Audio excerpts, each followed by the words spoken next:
My name is Tyler. I'm 26 years old and I am 1 week sober.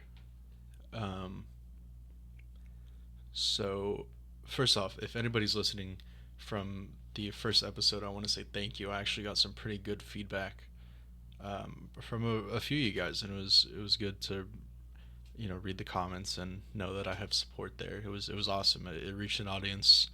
I mean, granted, a small one, but it reached some people, which makes me feel pretty good. Um, I wanted to talk about. I'm not going to keep it as long as the first one, which was like an hour. I think the progress updates are going to be more like, I don't know, maybe like 15 to 30 minutes, maybe a little bit longer than 30. But I don't want to do like, I don't know, like 45-hour long um, audio entries. I think that'll just be a bit too much, especially if people are listening. So, how am I feeling is the biggest thing. Like any, even small changes that I've noticed. But I think I'll start with the big ones um, and go into like how I'm feeling mentally, physically, and also emotionally.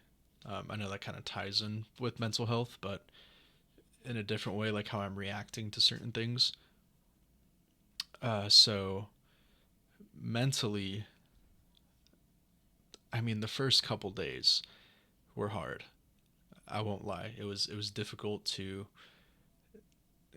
pass the Walgreens or the Fry's or the a couple liquor stores I pass on the way home from work and just really not go into my bad habits, which would be to get something on the way home.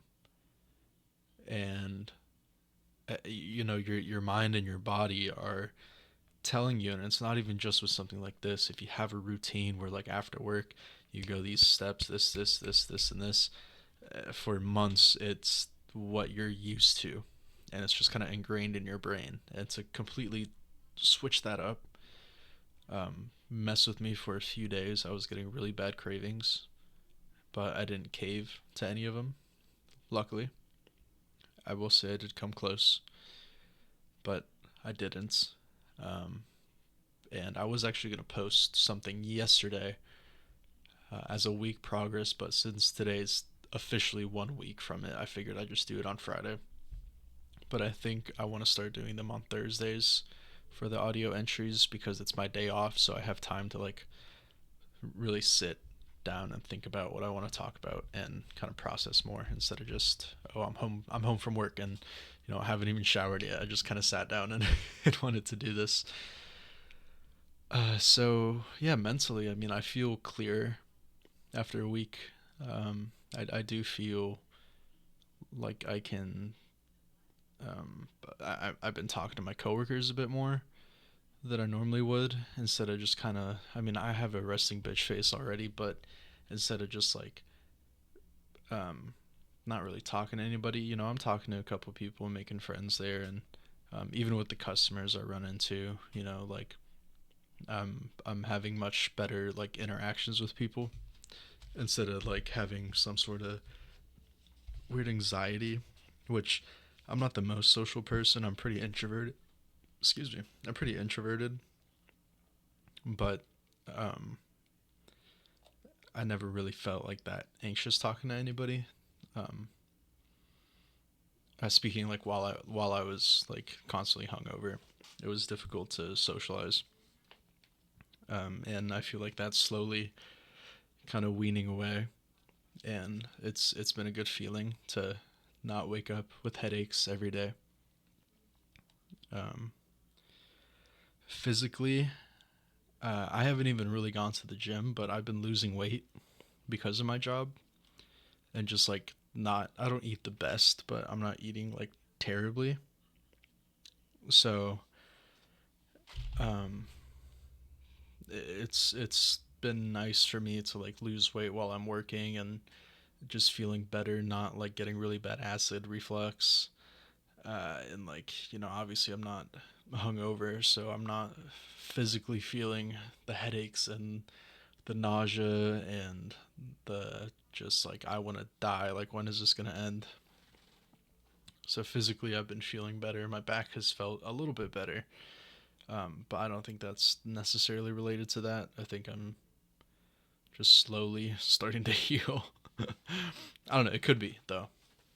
So, and emotionally, like how I'm handling certain emotions and situations. Um, I think emotionally, like I've been, I don't know. I think I've been more emotional because I'm starting to kind of like ground myself in a way and being able to face things head on instead of just putting it off to the side and forgetting about it. It's I'm taking everything just completely at face value and just really sticking to my guns and trying to just keep moving forward. Um, whether that means with or without people or things in my life or whatever it is. So it has been it's been emotional. I will say that, and hopefully that'll turn out to be for the best eventually. Because it is difficult right now, especially only a weekend.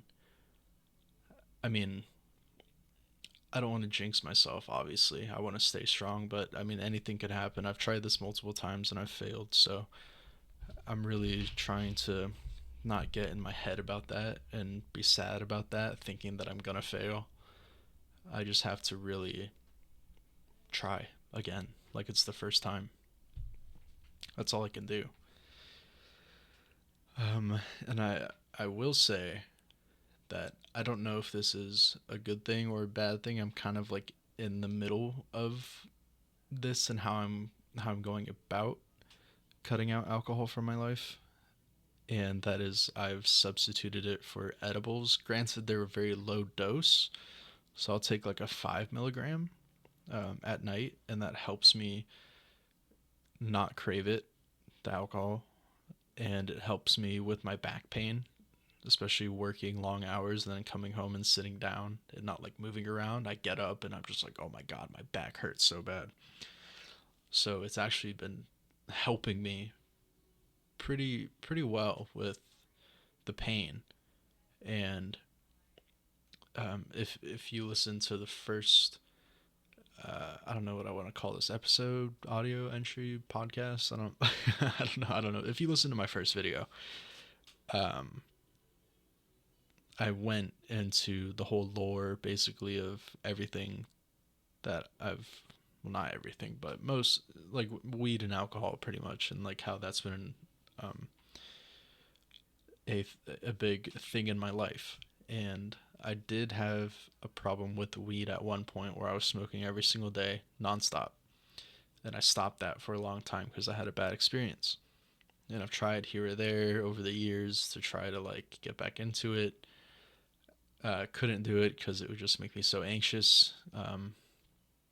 But I tried the gummies. I was like, I'm not smoking it. It's a more consistent, like 5 milligram, 5 milligram, 5 milligram. It's consistent in terms of results instead of like maybe I take a big hit from this or a baby hit this time and like I get inconsistently high or I get too high, where that kind of freaks me out. But honestly, like the edibles, I haven't felt that anxiety. It doesn't make me super stoned or anything like that. I just feel relaxed and alleviated with pain, and it definitely curbs the craving, but I'm being very vigilant and I'm really monitoring that because I don't want it to become something. Um, you know, I would rather like be high or smoke or have edibles than to drink. Of course, I mean, I'm not gonna kill myself the way that I'm killing myself with alcohol if I just like turn to smoking or just the edibles. I don't think I would ever smoke again. It just fucks me up way too much. So I don't think I would actually do. I don't know. I'm not worried about it right now, but it's something that's been in the back of my mind. But it has been helping me, and I'm just gonna, if it helps with the cravings, especially this early on, I'm just gonna keep doing it. I'm not gonna be like high throughout the day or anything like that, or at work. Couldn't do that, especially interacting with people. It, it's just too much for me. So, but yeah, it's been something that's been on my mind, to be kind of watching that. Um, and yeah, I mean it's been hard. It's very difficult to just completely cold turkey something and to train your mind and your body to not want it or need it, because your body and your mind need it. You don't physically need it, obviously. It's a toxic poison to your body, but your mind and your body think otherwise if you become addicted. Um, and I referenced this podcast last time, but the Huberman Lab um, podcast that talks about alcohol and how it affects the mind, body, and your health in general is very, very interesting. Not just for listening to it because I wanted to change my lifestyle, but even if you drink alcohol at all, I think it's a very informative podcast to listen to. And something that really stuck with me with that podcast was he was talking about how, if you're a chronic drinker, like I am, that you have alcohol will affect the neurodegeneration of your brain and the signals in your head, and it'll tear away at walls, that really mess up how your brain functions and is supposed to function. And it affects your memory, it affects your thinking and your planning, your organizing, and how you even regulate emotions. It changes all of that.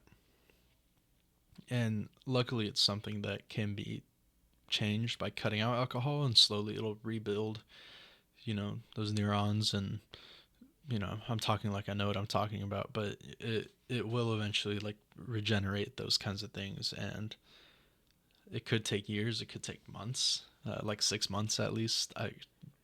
I know I was drinking heavily, but I don't know how heavy or like where I fall under that umbrella of it'll take this amount of time because you consumed this amount of alcohol per your BMI. So I don't know, but if I just keep doing what I'm doing, eventually I'll start to feel normal again. I'll start to remember things because I talked about, again, I had a hard time and I have a hard time remembering things. Um, whether it's from my childhood or my friend's birthday or anything. Like I am so forgetful, and it's very frustrating, and it's embarrassing sometimes, especially when I should know something and I should remember something.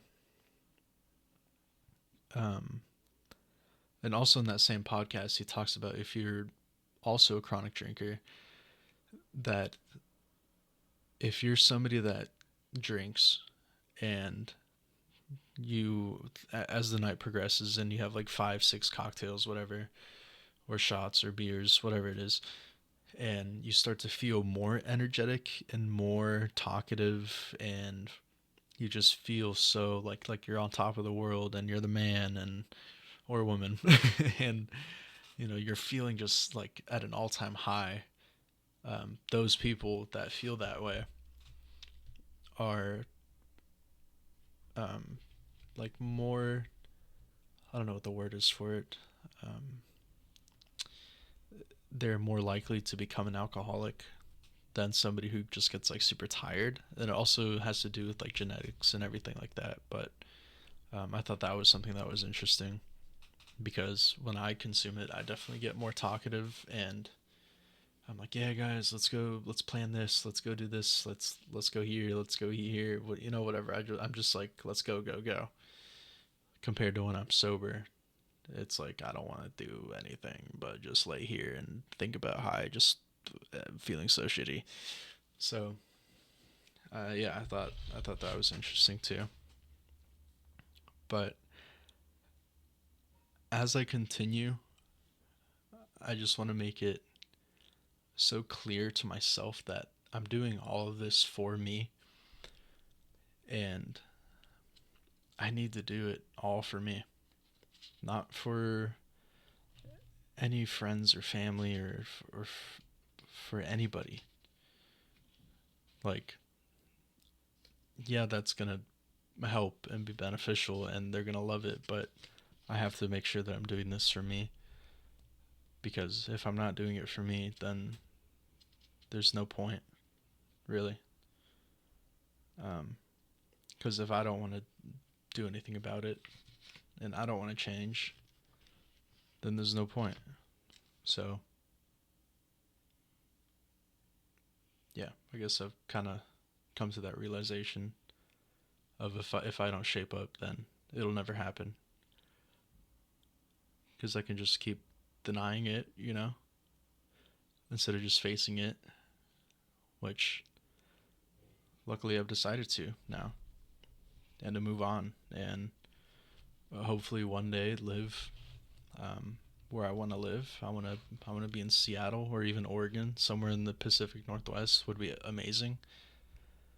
I want to go back to school for maybe IT, or I was thinking like forensics if I wanted to do something with like criminal law. Um, I don't really have a direction in my life right now of what I want to do or where I'm going, but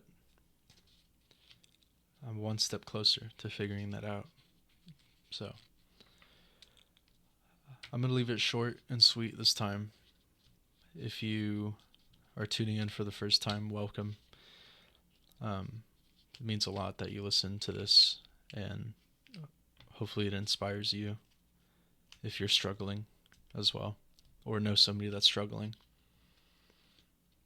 And if you listen to the first episode, then welcome back, of course. And, thank you for joining me on this journey, because it's not going to be easy. And the love and support that I have from friends and family, and now even people online, it is very motivating to want to do better and be better. Again, be better for myself. Because if I'm better for myself and I love myself, then I think great things will happen. But yeah, thank you for listening, and I will be back either Thursday or Friday.